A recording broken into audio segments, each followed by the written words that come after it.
Ok. Et si donc mon audit initial, enfin outre les non-conformités, mais si ça s'est mal passé, qu'est-ce qu'il faudrait faire, qu'est-ce qu'on pourrait faire pour que ça se passe mieux à l'audit de surveillance? Ah, si ça s'est mal passé, c'est que le courant n'est pas passé entre vous et votre auditeur. Donc, il faut changer, hein. Il faut changer d'auditeur, comment dire, et passer, demander à l'organisme certificateur, hein, de proposer un autre auditeur, en fait, hein. Donc ça c'est un droit, hein. On n'est pas obligé de garder l'auditeur Non. de départ si ça s'est mal passé.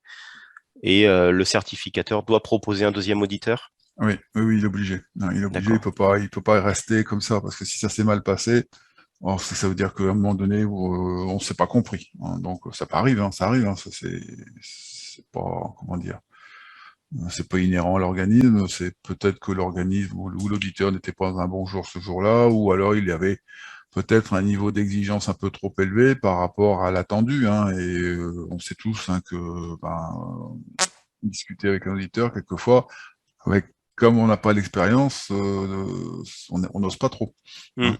Mais il faut y aller, hein, faut y aller, faut pas non plus se laisser faire, hein. C'est une relation, je dirais, client-fournisseur aussi, hein, donc vous êtes le client, hein. Donc si vous n'êtes pas satisfait d'un auditeur, n'hésitez pas à demander son changement, hein. Ok. Et si de façon plus globale avec le certificateur, j'ai pas été satisfait, pas que de la prestation de l'auditeur, mais de la prestation du certificateur, Alors, est-ce qu'il est possible de changer de certificateur pour l'audit de ouais, surveillance? c'est une possibilité qui existe, ouais. Il faut dénoncer le contrat et puis repartir chez un autre organisme certificateur, voir avec lui, hein, lui expliquer la situation. Et lui va décider. Alors, après, c'est, je dirais, si ça s'est mal passé, qu'il y avait beaucoup de non-conformité, vous avez répondu, les réponses, lui, il va vous demander, hein, je dirais, le rapport d'audit avec les réponses aux non-conformités. Et après, bon, il va évaluer, hein, le risque. Donc, on est toujours dans cette situation-là. Alors, soit il va vous proposer directement un audit de surveillance, hein, c'est possible, ou alors il va vous dire, bah non, monsieur, on repart sur un audit initial, et après, et là, on repart sur des bases saines, en fait. Oui.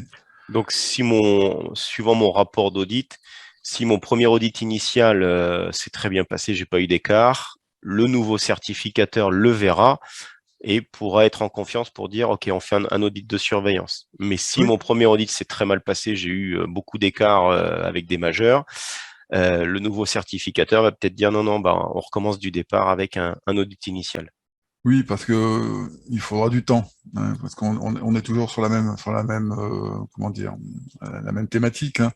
Un auditeur doit bien regarder, doit être sûr de son coup, hein. Il va pas vous dire, bah là, je vous avais répondu, alors il va regarder ce que vous avez proposé ça. Là, vous avez répondu partiellement. Donc, expliquez-moi pourquoi vous avez changé d'avis. Alors attention, hein, c'est vrai que lorsqu'on met en place une action corrective sur un écart, on peut le moduler, hein, en fonction de certains éléments, certains critères. Donc là, Mm, mm. préparez bien vos arguments, hein. Il faut être prêt. Donc, c'est-à-dire qu'à un moment donné, au niveau préparation, il faut être au top, hein. C'est comme pour l'audit initial, hein. Il faut bien se préparer. Ouais.